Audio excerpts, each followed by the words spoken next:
بیڈفورڈ کی جامع مسجد گلشن بغداد میں کونسلر مسعود نے عرس شاہ ہمدان کا اہتمام کیا، جس میں برطانوی member of parliament Chaudhry Yasin سمیت برطانیہ بھر سے جید علماء کرام اور ثنا خان مصطفیٰ صلی اللہ علیہ وآلہ وسلم کے علاوہ بڑی تعداد میں مقامی کمیونٹی نے شرکت کی۔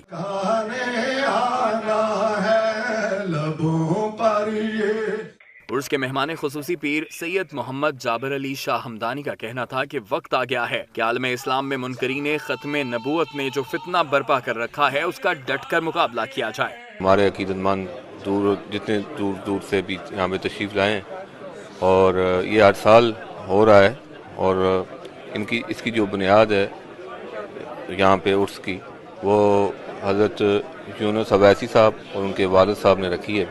اس کو جو ہے میں جاری کر رہا ہوں، سب کی دعاؤں کی ضرورت ہے کہ اللہ تعالیٰ اس کو ہمیشہ کے لیے جاری رکھے اور شاہ ہمدان کو یادوں میں یاد رکھے۔ ایمان کو تازہ اور پختہ کرنے کا یہ ایک موقع تھا جس میں بے شمار زائرین نے ملک بھر سے شرکت کی اور اس پاک محفل سے استفادہ حاصل کیا۔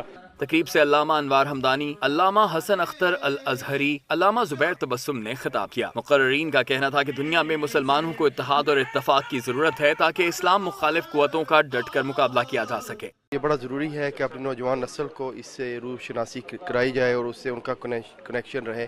پروگرام کے آخر میں عالم اسلام کے استحکام کے لیے دعا کی گئی اور لنگر تقسیم کیا گیا۔ نثار گلشن، UK 44، بیڈفورڈ۔